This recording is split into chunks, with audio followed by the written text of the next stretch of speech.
Welcome to our channel.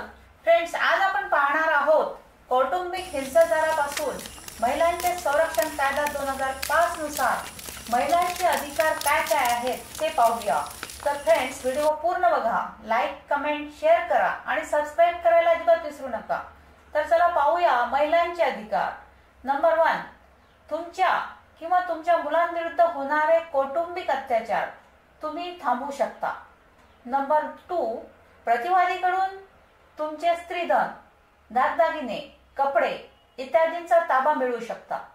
Number 3, न्यायालयाच्या संमतीशिवाय बँकेचे एकत्र खाते किंवा लॉकर प्रतिवादीने वापरण्यास प्रतिबंध करू शकता. नंबर 4, तुम्ही प्रतिवादी बरोबर ज्या घरात राहत होतात त्याच घरामध्ये राहू शकता. नंबर 5, प्रतिवादी घरामध्ये अशांतता, ढवळाढवळ किंवा घराचे स्वास्थ्य बिघडवत असेल तर त्यास प्रतिबंध करू शकता. नंबर 6 आहे, प्रतिवादी तुम्ही राहत असलेले घर विकत असेल तर त्यास प्रतिबंध करू शकता. नंबर 7, प्रतिवाद्याकडून राहत्या घराचे भाडे मिळवू शकता किंवा त्यांच्याकडून इतर कोणतीही पर्यायी व्यवस्था आवश्यक सुविधांसह मिळवू शकता.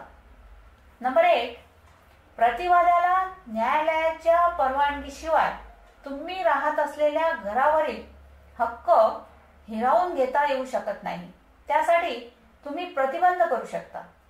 नंबर 9, प्रतिवाद्याला घर, मालमत्ता ज्यामध्ये तुम्ही राहता त्यावर कर्ज काढता येऊ शकत नाही किंवा गहाण टाकता येऊ शकत नाही किंवा प्रतिवादी मालमत्तेवर इतर कोणताही बोजा निर्माण करू शकत नाही, त्यासाठी तुम्ही प्रतिबंध करू शकता.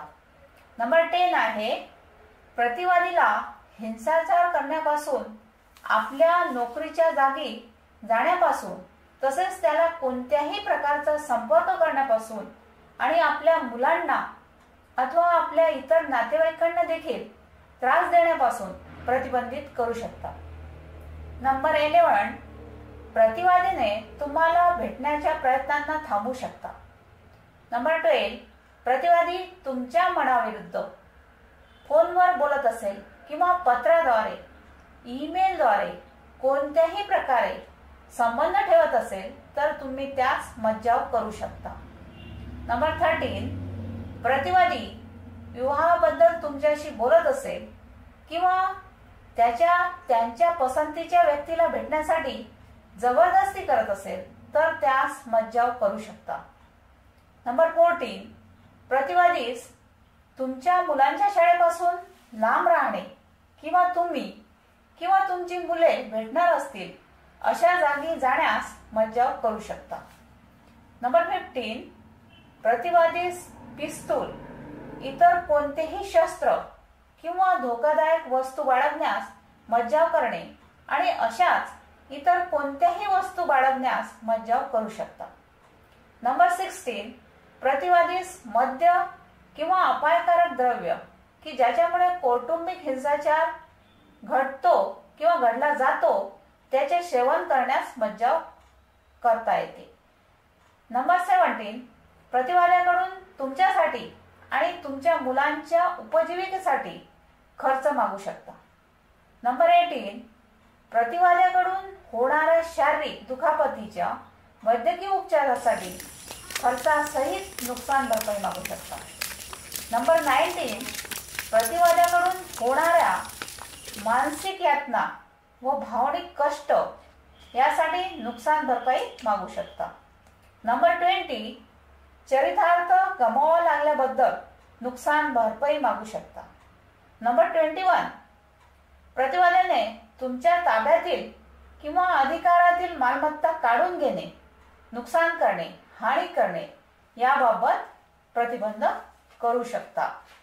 नंबर 22, मोफत कायदेविषयक सल्ला केंद्र, सेवा पुरवणाऱ्या संस्था, वैद्यकीय सुविधा, निवासगृह इत्यादी मधून आवश्यक त्या सेवा सुविधा प्राप्त करून घेऊ शकता. नंबर 23, भारतीय दंड संविधान 498 अ कलमाखाली पोलिसात तक्रार दाखल करू शकता. नंबर 24, पीडित महिला प्रतिवाद्याकडून भारतीय दंड संहितेच्या कलम 125 अंतर्गत मिळणाऱ्या पोटगी व्यतिरिक्त अतिरिक्त पोटगी स्वतःसाठी तसेच स्वतःच्या मुलासाठी मागू शकता. नंबर 25, तक्रार केल्याची प्रत, अर्ज केल्याची प्रत, वैद्यकीय अहवाल किंवा इतर वैद्यकीय तपासण्या तुम्ही किंवा तुमच्या मुलांनी केलेल्या असतील तर त्याच्या प्रती प्राप्त करू शकता. हे होते महिलांचे अधिकार. Thank you friends.